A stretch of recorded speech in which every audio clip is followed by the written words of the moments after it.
menanti aturan resmi pensiunan PNS bakal dapat 1 miliar.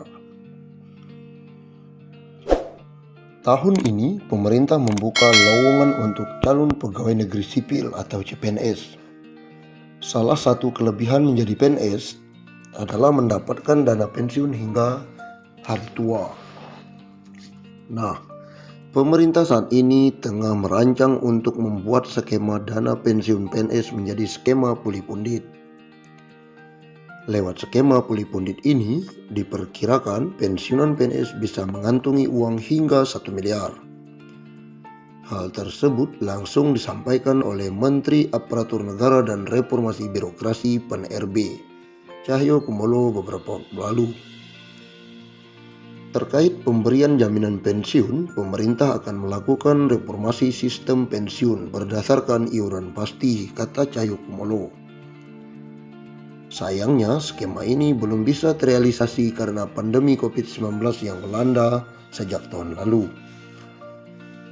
Pemerintah fokus melakukan refocusing anggaran untuk kesehatan dan bantuan sosial atau bansos. Sebenarnya pada awal Januari 2020 sudah ada inisiatif mengadakan rapat di Kemenkeu yang diundang para menteri dan kami juga untuk membahas detailnya. Tapi karena ada pandemi COVID-19 sehingga konsentrasi anggaran untuk infrastruktur kesehatan dan bansos, sehingga ini belum sempat dibahas tuntas paparnya. Perubahan skema pensiun ini dilakukan sebagai salah satu langkah untuk memberikan uang pensiunan yang lebih besar kepada PNS saat habis masa kerjanya. Selain itu, skema terbaru ini juga akan mengurangi beban APBN. Saat ini APBN harus mengeluarkan anggaran sekitar 120 triliun setiap tahunnya untuk pembayaran pensiunan. Pembayaran pensiunan ini setidaknya diberikan kepada pensiunan PNS, TNI, Polri yang jumlahnya sekitar 3,1 juta orang.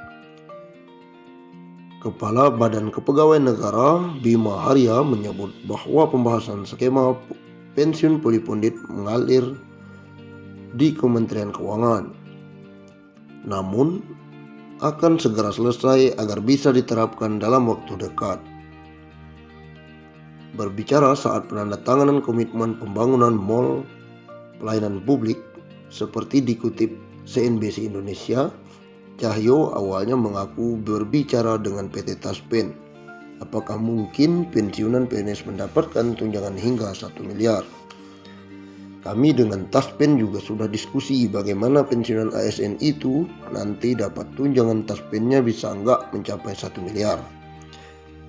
Berdasarkan perbincangan tersebut, Cahyo mengatakan kemungkinan bagi pensiunan PNS mendapatkan tunjangan pensiunan 1 miliar masih terbuka cukup lebar. Sri Mulyani ogah Pemda habiskan uang cuma buat gaji para PNS. Kementerian Keuangan merancang aturan baru mengenai pengelolaan keuangan daerah atau APBD agar bisa disinkronisasi dengan keuangan pemerintah pusat melalui rancangan undang-undang hubungan keuangan antara pemerintah pusat dan pemerintah daerah. Menteri Keuangan Sri Mulyani Indrawati menjelaskan beberapa fenomena menunjukkan tata kelola pengelolaan keuangan daerah masih perlu terus diperbaiki kualitasnya. Kita melihat belum optimalnya porsi belanja APBD di mana belanja APBD cenderung tinggi untuk belanja aparatur dan rendah ke belanja yang sifatnya infrastruktur publik, jelas Sri Mulyani dalam rapat kerjasama dengan Komisi 9 DPR RI. Sri Mulyani merinci porsi belanja pegawai dan APBD untuk provinsi rata-rata sebesar 27,6%. Provinsi yang rendah dalam membelanjakan kebutuhan pegawai adalah Jawa Barat dengan porsi 21% dari APBD. Kemudian 14 provinsi lainnya belanja pegawai setara dengan 27,6%. Dan ada pula 20 Pemda yang membelanjakan APBD-nya lebih tinggi dari rata-rata nasional antar provinsi. Untuk kabupaten, rata-rata kabupaten 35,3 adalah belanja APBD-nya. untuk belanja pegawai. Dan dari rata-rata ini 189 Pemda kabupaten di bawah rata-rata kabupaten nasional yaitu 35,3%, jelas Sri Mulyani. Sedangkan 2.226 Pemda adalah belanja APBD-nya untuk pegawai di atas rata-rata nasional. Adapun untuk pemerintahan kota rata-rata juga semakin tinggi dengan porsi 35,7% belanja APBD-nya untuk pegawai, di mana 51 Pemda di bawah rata-rata tersebut Kabupaten Blitar yang terendah 27,4%. Namun ada 42 kota yang memiliki belanja pegawai di atas 35,7%. Bahkan kota Pematang Siantar menggunakan 47,6% untuk belanja pegawai, tutur Sri Mulyani. Hal tersebut, kata dia, menggambarkan bahwa transfer ke daerah dan dana desa di masing-masing daerah banyak bervariasi, namun cenderung dipakai untuk belanja yang paling mudah dan paling memberikan pelayanan bagi pegawainya dibandingkan kebutuhan untuk melakukan perbaikan pelayanan dasar bagi masyarakat. Oleh karena itu, kata Sri Mulyani, reformasi pengalokasian DAU dilakukan dalam saat ini bertujuan untuk mengurangi dominasi belanja birokrasi di dalam dan mendorong penggunaan DAU semakin produktif. Adanya fakta pembedaan kinerja capaian layanan publik daerah, maka penggunaan DAU akan disesuaikan berdasarkan capaian kinerja layanannya. Bagi daerah yang berkinerja baik, penggunaan DAU akan bersifat blok grant.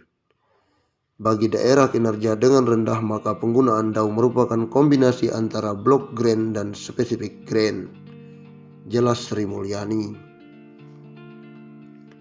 Adapun pokok-pokok pengaturan di dalam RUU HKPD, kata Sri Mulyani, akan dilandaskan beberapa pokok, yakni pengelolaan TKDD akan mengedepankan kinerja, sehingga dapat memenuhi kebutuhan penyelenggaraan pemerintah dan pelayanan di daerah, sekaligus mendorong tanggung jawab daerah dalam memberikan pelayanan yang lebih baik secara efisien dan disiplin. Pokok kebijakan yang akan diatur di dalam RUU HKPD adalah penguatan pengelolaan keuangan Pemda untuk mewujudkan belanja berkualitas dan mendorong kesinambungan fiskal. Caranya, pengaturan dan penegakan disiplin belanja daerah dalam APBD, penegakan disiplin belanja daerah dengan pengaturan alokasi belanja daerah,